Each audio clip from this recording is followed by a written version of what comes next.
Today is Richard Wright from Unilever, Behavioural Science Director, talking about digitally enabling markets in Africa, the wisdom of the herd. Right. So end of the day now, so I'll try and keep it, try and be entertaining. So when I was asked to do this, it's kind of an interesting challenge, and I guess what I did was reflect on how I learned from my own programme. So I thought I'd said it's very much of the programme level. How do I curate projects to try and set up an environment where we can learn? So the title comes from from conversations I have with my people. I ask two questions, of which they mock me for. One is, how are you going to be famous? What are you going to be famous for? And the other is, what does your herd look like? And I'll try and explain what a herd is. So that's a herd.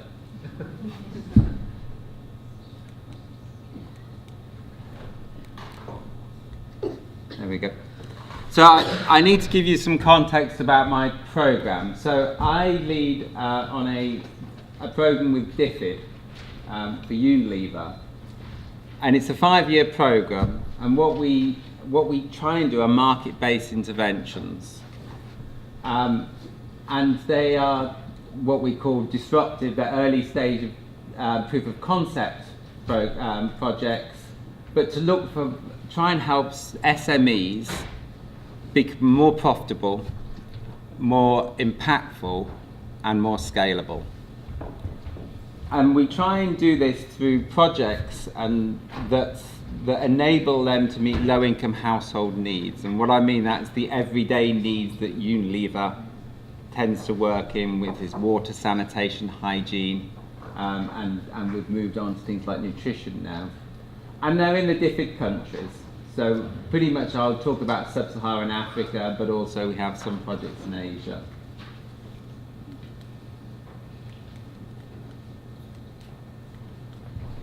I'm sure I should be better at this. Basically from the back, I think. Did you work out? Oh. You just have to talk to each other. So what I want to first talk about, from marketing to market-based. So we say we've got market-based solutions. What does that mean? And I'm not in marketing. I'm R&D. And so what it is go beyond what marketing are doing already. So if we look at the two kind of fundamental ways that you can do a marketing approach, is that you can either do a direct contact program, something like a schools program, or you can do some kind of mass media intervention.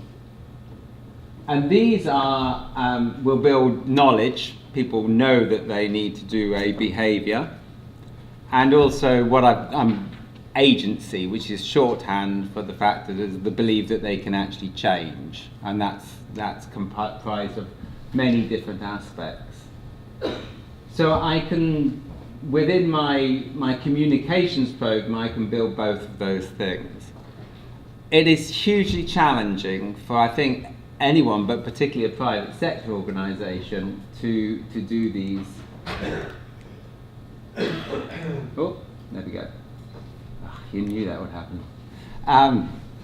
So let's take Lifebuoy, which is a kind of our flagship kind of behaviour change campaign. It's a really low margin brand. So it's really, you're actually, when you're spending money on these programs, you're eating into your margin. And I think any particular kind of campaign here is about cost optimization. So we need cost-effective programs, and particularly when you've got a low margin. You're also not seeing what your return on investment is. So if we're spending money on this program, it's really difficult to track what you're getting back, and it's an act of faith that you're getting money back on these things. So that's fine if you've got if you've just got a CSR, but where you're competing with your core business, it's a challenge. They tend to have a low bandwidth, and this is partly with the cost optimization, but I can't do a whole term of program on hand washing. there's a limited amount the government and the health authorities will let you do within a school. So you don't have much chance of actually getting to the children. So you're really working with a single risk behaviour, so hand washing. Now, we know that the targets for this, the school children will not just need to have kind of a good hygiene habits around hand washing. They probably lack poor access to sanitation, they're drinking contaminated drinking water, they're probably malnourished. So there's multiple risks within this population.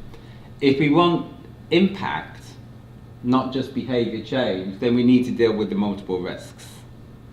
The other aspect is that the child can know that they need to wash their hands, but if they don't have soap at home and their parents can't afford soap, they can't wash their hands with soap.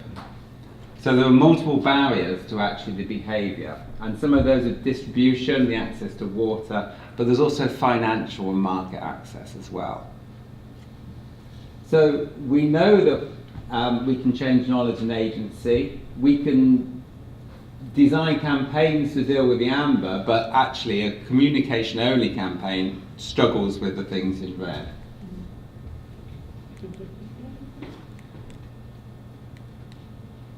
I need to learn how to do this. Oh, there you go.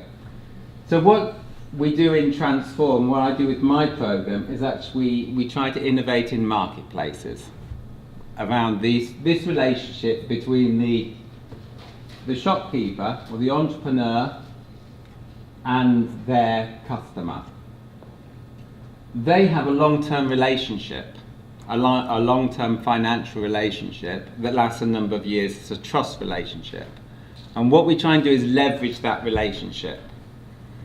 If we can do that successfully, then you increase the bandwidth.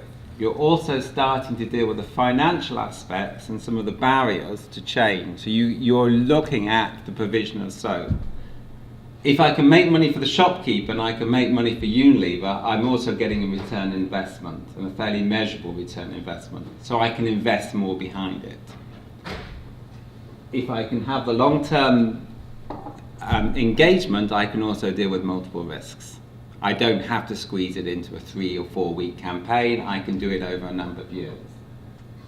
So if we can successfully innovate in these marketplaces, we can deal not just with knowledge and agency, but actually we can do all the other things that I suggest you can't do so successfully or compromise within a communication campaign. So in the project that I look at, what we do is what I call inclusive digital innovation, which is a fancy term. Was actually when we believe in technology and the use of digital, but we design things which take into account the lack of connectivity, the lack of content, the poor devices, the high data costs, gender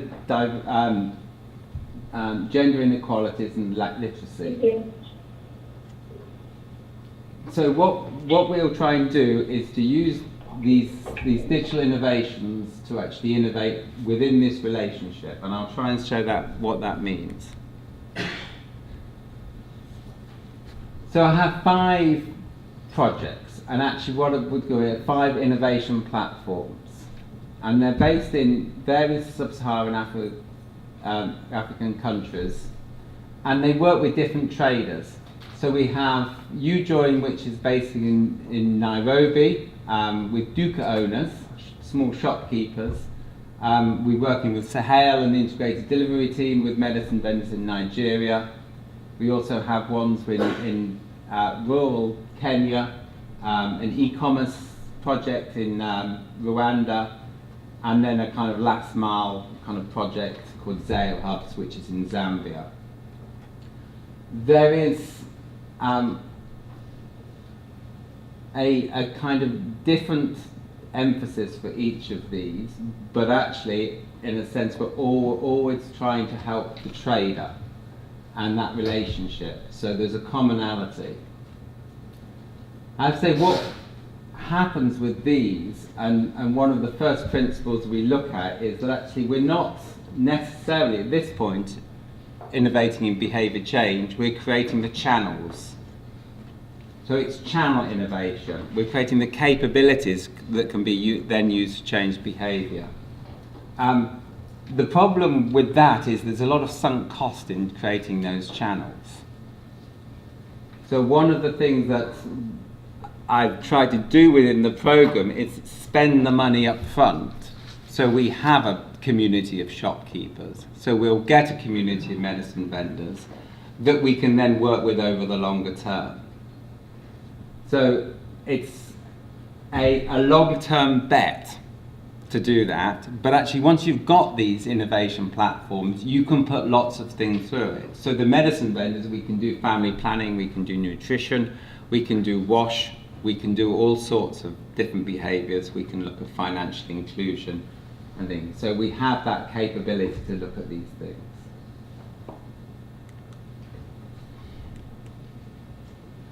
So if I do a deep dive around one of the, probably the most established one at the moment, and we do this with Abby over there and Everyone Mobile.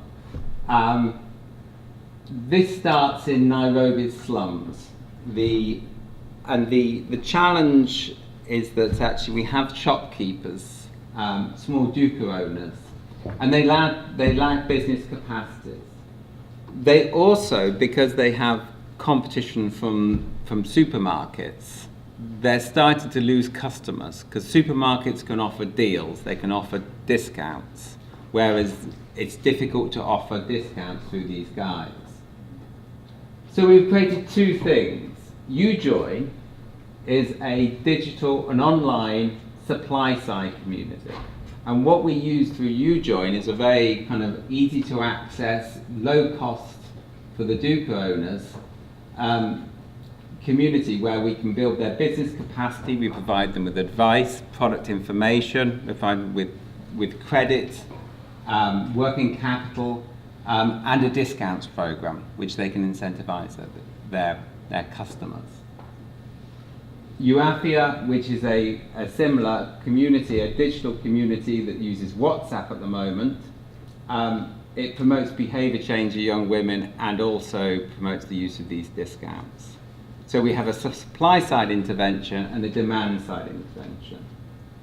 And what we want to do, because these Dukas don't owe us any favours, and they're poor traders in themselves, is to increase their competitiveness. But obviously what we want to do is also increase the volume of their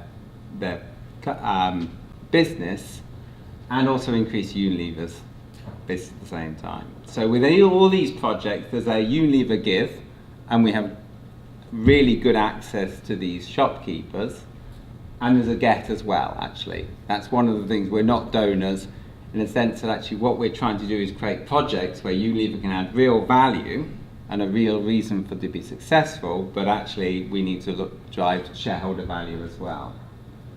And also we're trying to use this way of using the shopkeepers to get to those poor urban households and meet those needs. I think Abby was talking earlier on is that there's a lot of iterative design. Every part of Everyone Mobile looks at various aspects of this, and content creation, we're always looking to actually improve this. The major currency for me in these early stages are insights. I'm very light on getting to scale fast. And the belief is that my belief is that actually if we can get the right insights and we can get the right design parameters around this, then they're hugely scalable. But I don't want to scale anything that doesn't work. Which is an obvious thing to say, but I'm sure kind of it does happen. The other thing is that actually we're on our third round of funding for this. So reinvest in the same idea and keep it going. Doesn't mean that we fall in love with kind of things that don't work, but as long as we're showing progress, I will continue to reinvest in them. And the other thing is that actually, because we're getting great insights on UJoin, we're now using those to get a much faster start in the Niger Care project, which is with medicine vendors in Lagos. And actually there's a quite, if you look at it, we're working on a number of parts of supply and demand. So we work on the trader demand, the shopkeeper demand, and the consumer demand. So that creates a kind of a pull for products to come through from the distributor, and then from the distributor to the trader to the customer. But we also need to work on actually making this easier to actually to go from left to right. So we work on the purchasing power for the discount scheme, and also we work on the distribution and providing money for working capital and for stocking. So there's 4 intervention points where we're trying to make this market work and trying to make it work better and more efficiently.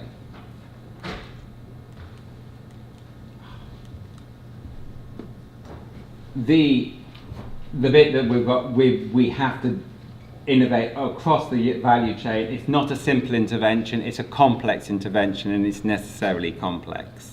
We can't test these things each individually. We have to try and put the whole thing together. It makes no sense to test them individually.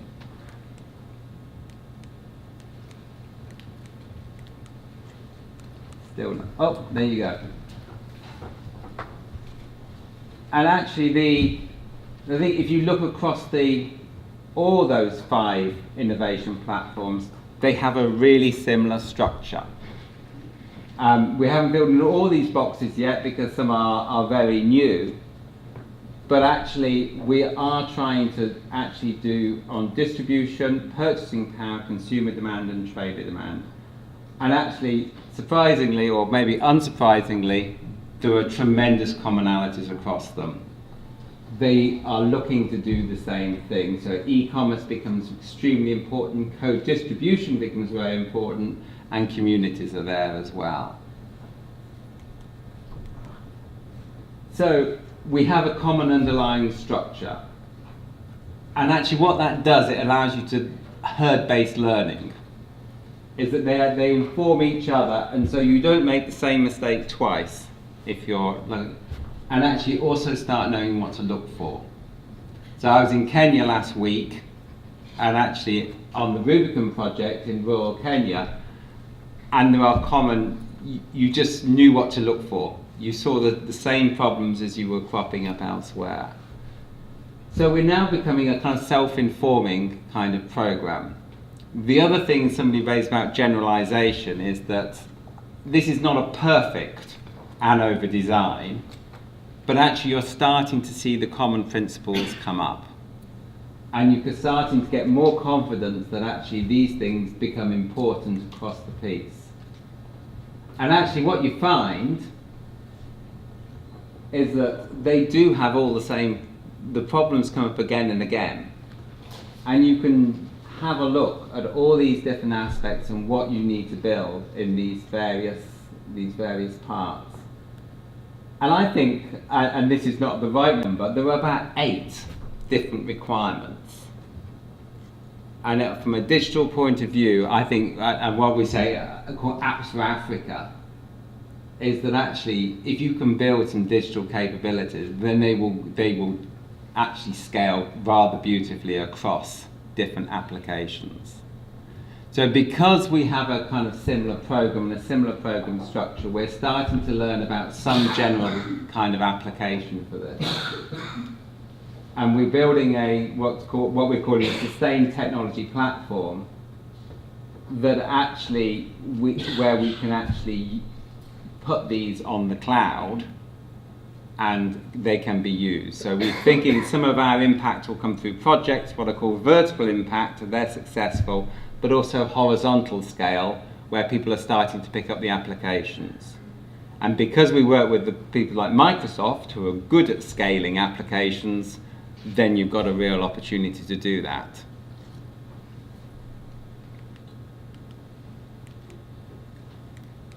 I'll learn how to use this by the time we finish. The other bit that I think is because the program's set up like this, the business case for our partner companies is a good one. So if I ask Vodafone to invest in a niche kind of area, then they don't make much money out of that. If I ask Microsoft to sort of write in one project, then it doesn't have a good scale. What we're able to do is to say, like, well, Microsoft, if you come and build this particular application in this particular project, we know that actually this will actually go across different scenarios. So I need to promote, because I work with private sector organisations, a major multinational, is that I need a business case for my scale partners, and that's what I call horizontal scale.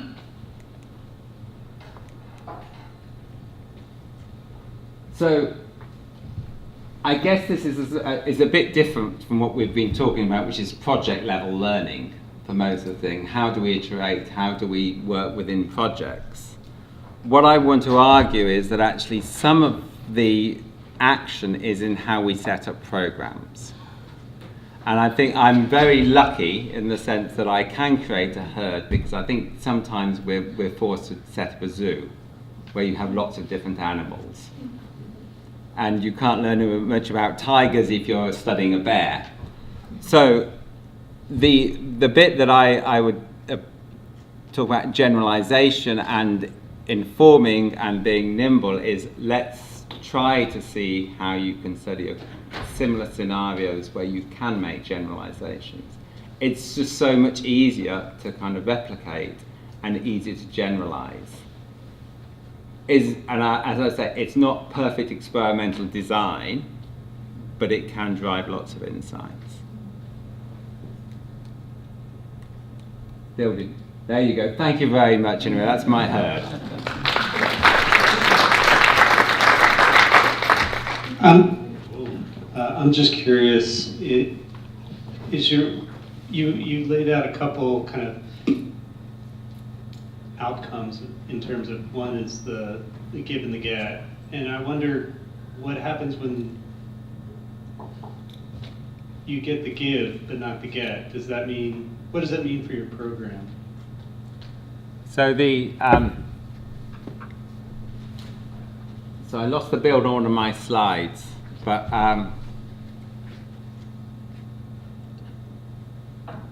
so the way that we're not just a donor, Unilever. We're looking always to see how we can make a real difference. So why should this business or this SME be any more successful working with us than if they were funded by the Gates Foundation or anybody else? So we're always looking for where we can add value, and I think we're clear where we add value, distinctive value. The get is, I don't expect that actually a bar of soap is going to solve all this person's problems. But I think we're also mindful, actually, these are the markets we're in, and we need to look for a get on this. There needs to be a reason.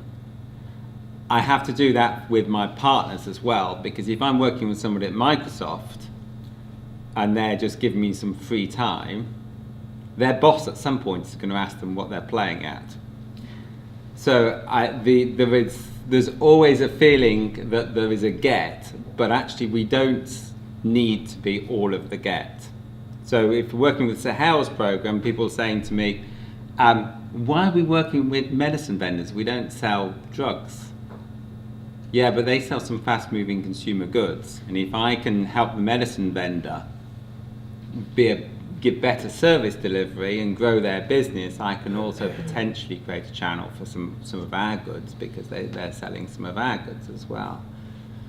So I think if there's no get at all, then it's a challenge of why should my shareholders be paying for my salary to do it?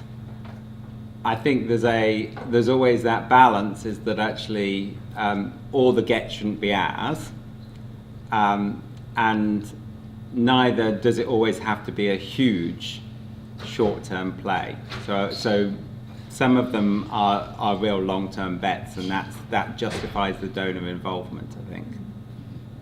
I guess just quickly, if I don't want to belabor it, but so the get is kind of what I'm implying is, so related to this meeting is that we're collecting data, seeing in the short term how the get's coming together, right? I assume you're doing that as part of your data mining exercise. You're seeing, or you're trying to isolate what the get is for this activity. And if over time you see, well, there's a lot of give, but there's just not enough get to justify doing this from a business perspective, or your partner may make the same conclusion. So I guess the question is, how do you transfer that knowledge? If that's the case, whatever rare, is it working through the Gates Foundation that you transfer the knowledge about how well this is working on the give side, even though that you ultimately say, well, we're just not getting enough get to do this further? I failed if there's no. So my job is to basically do good business and do well. I mean, in the sense that, and I think what we can do through this program is create some space. So in the usual course of business, it's very difficult to have space to really innovate and invest behind things like this. It's just tough. So my feeling is that what the donor funding allows us to do is to create the space to do that. But in the end, I need to do both. Because if it's just about making money, then I've failed. And if it's just about doing some good in the world, then I haven't done what I'm supposed to do for my shareholders in the end. So I would say, that could well happen. There is a case for growing the marketplace, generally. So if we create more toilets, then people will wash their hands more and buy more toilet cleaner. So that is a potential benefit, because we'll benefit from the growth of the marketplace. But I just need to show it. I just need to show that actually both things are happening, the impact and the... Sorry, it's not a question actually. I was just thinking, the way you set this up, thank you, it was a really interesting presentation. I really liked the way you also communicated it to us. I was wondering, to me, this is an issue, the way you set it up, it's like... It was working. It's not working. Oh. It is working. It's like it's a win-win for everybody across the value chain. And from this, to me, that's a design principle, that you set it completely. Up, so meeting everybody's bottom line. And to me, that's really interesting, because if you set it up like that, then chances of success are going to be higher. That's a beautiful point, which I should have made myself, is that actually I spend so much time in the design phase before we start the project. And this is actually, it's also a bit of a challenge with DFID, because DFID would like open calls and everything to be fair. And I said, what do you mean about being fair? I'm not here to be fair. I'm here to kind of do some good and drive some business. But we will spend an awful lot of time working on where everybody has got to benefit. And that's part of the kind of my theory of change. And the reason I made this comment is I was trying to relate it. I've worked with the garment industry for about 10 years as a researcher, as an evaluator with gapping. And when we were designing the program, we realized that the program had to meet the bottom line for the women, for the factory where the program was embedded, because if it didn't meet the vendor's bottom line, it was just a goodwill program for Completely. women. So they had to see a business impact of training soft skills for women. And therefore, our evaluation had to demonstrate that business impact. It took us some years, but once it was demonstratable, and actually people on the product line or assembly line saw that almost on an ongoing basis, that 3 women who went to the program versus the 7 on the assembly line were performing better. And the supervisors and line leaders saw it before we as evaluators could bring that data. But really the big learning was the program had to be designed at the outset. So it's the conception phase, and I think we waste a lot of time and money doing the wrong projects. Because unless everybody's excited about it and everybody wins, then at some point somebody's going to turn. And when I say the guys at Microsoft, I don't expect favours. I don't want favours from them, actually. I want them to feel this is actually in their business's best interest to do this, and the small shopkeeper and their customer as well. Can I ask a question which is around, obviously this is innovation that you're trying, and one of the challenges I think we often find is how do you test whether innovation's working? So I'd really like to know what kind of behaviours or things do you have to allow for innovation to work? So as an example, when I spoke to you in the break, you said, or in fact in the talk, you said you value the currency of insight in the beginning more so than whether it's hitting the numbers. Yeah. So could you talk a little bit more about how do we sort of use responsive feedback, etc., in an innovation project, and how might that, is that a bit different, I guess, to something we know and have done a lot? So I guess the bit that I've said probably a couple of times today is that the willingness to fail small, and I think I'd say the bit with Everyone Mobile is I trust them to do the right processes and to create insights and to change. I hold them accountable for the output. I don't get intimately involved in the process and how we do things.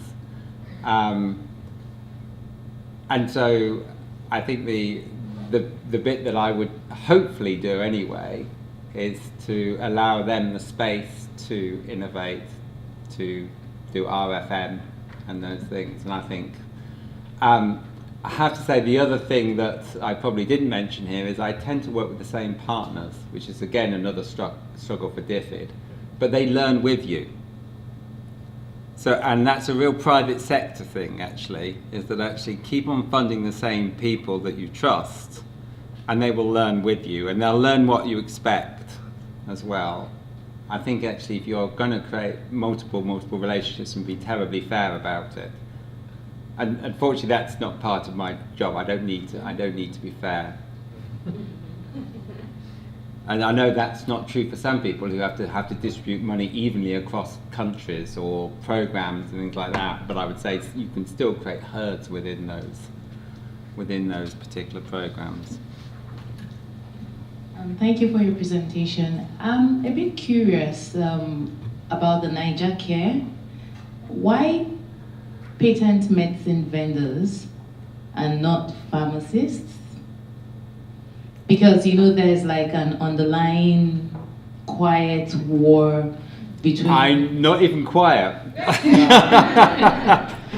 So I tell you why, because I blame Sahel and Rodeo for this, because they're responsible for primary care for the bottom 3 quintiles of the income distribution. So they're hugely important in terms of primary healthcare delivery.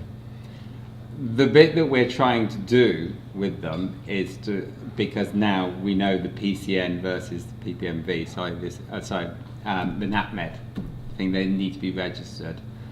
We're trying to actually create and I can talk to this separately, a solution where they will grow their business and register and see this as a win for them. So we're trying to create carrots for them in order to come into the PCN kind of fold. But it's again the same situation I think the Nigerian government had, is that actually there's this, do we work with them or do we try and close them down? And actually the thing is that it's difficult to reach the really low income people if you don't work with the medicine vendors. The really interesting thing for Unilever is that it's a tremendous white space opportunity. So although people would challenge me, why are you working for medicine vendors? Actually, from a business growth point of view, it's a really good opportunity. So, and if you take the Kasha project as well, which is about feminine hygiene, people will say, well, why are you working on feminine hygiene? We don't sell feminine hygiene products. But to make that profitable, Kasha, they need to do personal care products as well. So by selling personal care products and marketing our personal care products, we're enabling young women to get access to feminine hygiene. So this is what about the get. Kind of, it's not always obvious what the get is, But actually but medicine vendors are the two answers, is that you need to work with a medicine vendor, but also actually it's a business opportunity. Okay, thank you. And what's the current population of patent medicine vendors you're working with right now in Oh, Ghana? it's small. It's 150 that we're going to sample. Okay. And we'll work with those, and when we understand how to do those community medicine vendors, then we'll try and scale. Okay, now. But it's a case, so Sahel and Rodeo funded the core platform. I've now put some money into an e-commerce part of that as well. We may also extend that to Ghana. So there's a way of building on these things, and I'll say that kind of keep on investing behind an idea, which I just think is an important kind of principle. Thank you. Can I just make a couple of very quick comments in relation to what Richard has said, more specifically in answer to your question. The reality is that in PPMVs, they're the first point of contact for most lower income consumers in Nigeria. More than 50, in fact, there are estimates of around 60% of consumers use PPMV for health and medicine access. The more formal sector, i.e. the pharmacies, yes, they're very much in the urban areas. However, PPMVs have a larger footprint, not just in poor urban areas, but also in rural areas. And I think beyond that, they are a potential opportunity for trying to ensure that the poorer segment of the population not only receive treatment at the PPMV, but also from a government perspective, maybe they can steer them to the formal health structures, for more specific treatments, etc. Without PPMVs, these structures, PPMV type structures, not regulated, will exist. So the point is, how do you manage them? Because not everybody can, go to a pharmacy and buy, paracetamol or any malaria type tablet for 1,000 naira, right? It could be 50 naira, which 50 naira is equivalent to like 10 cents, or even less than 10 cents. But the vast majority of people do not have, access and cannot afford, to go to the formal structures. And PPMVs are actually a critical component, even though I do understand the concerns that you raised in relation to the friction between them and the formal. But without them, I think it would be a bigger problem. I agree, and it is the biggest opportunity to create impact in the whole program. Actually, that's there's a fabulous untapped resource. Richard, so this is a question less about RFM methodologies, but more about the relationship between Unilever and Divisional. So we as on the financial services report team, we have a relationship with MasterCard, where similarly we're trying to de-risk their ability to go down market. So I'm wondering from Unilever's side, if it weren't for your relationship with Divisional, what would your time frame be to show a return on an investment? And now that you are working with Divisional, how has that changed? I'm trying to figure out a time frame.